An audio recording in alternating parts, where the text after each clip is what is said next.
Magandang gabi po sa inyong lahat. Shoutout po kay ating nagtatanong. Yun mga gusto kong tanong, mga wala sa libro.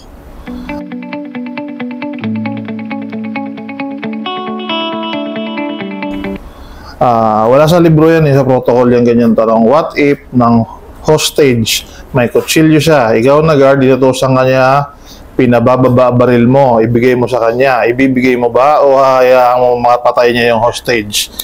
Ito yung sagot ko dyan. Gagamitin natin yung ating critical thinking na tinatawag.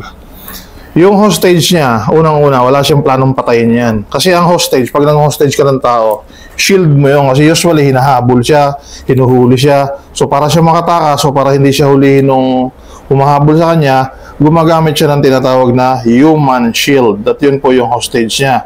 Kung papatayin niya yung hostage niya, di mahuhuli na siya. Di ba? At marami pa siyang kaso. Kaya hindi niya papatayin yan. Ikaw na guard na sinasabi niyang ibigay mo yung baril mo.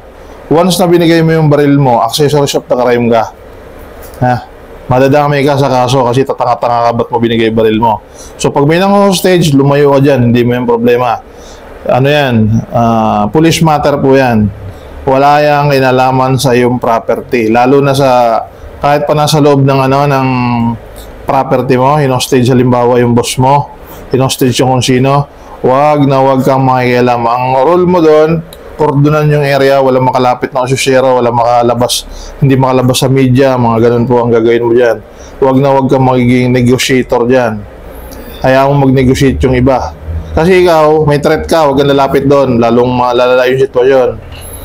Kung halimbawa naman ay nagkaroon ng problema sa pag-iisip yan, hayaan mo yung mga galing na negotiator. Karamihan kasi sa gwardiya, hindi ka sa pagmamaliit sa mga gwardiya sa security industry.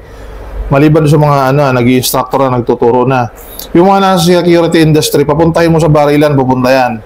Pero pag salitain mo sa taas, sa stage, pakausap mo sa tao, hindi makakapag-deliver ng maayos yan. Hindi siya makakapagsalita ng maayos. Kasi may stage, yan tawag doon?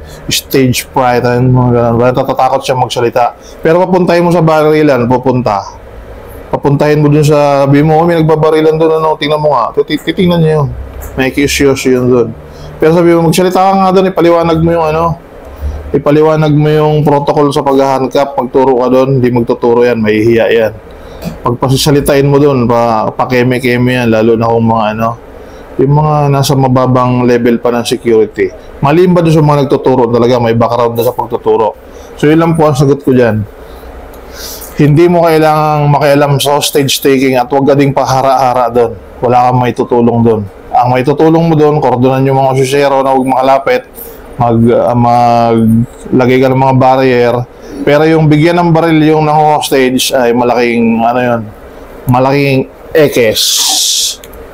At kung hindi mo ibagay ang baril mo doon, huwag kang mag-ala, hindi niya papatay yung hostage niya.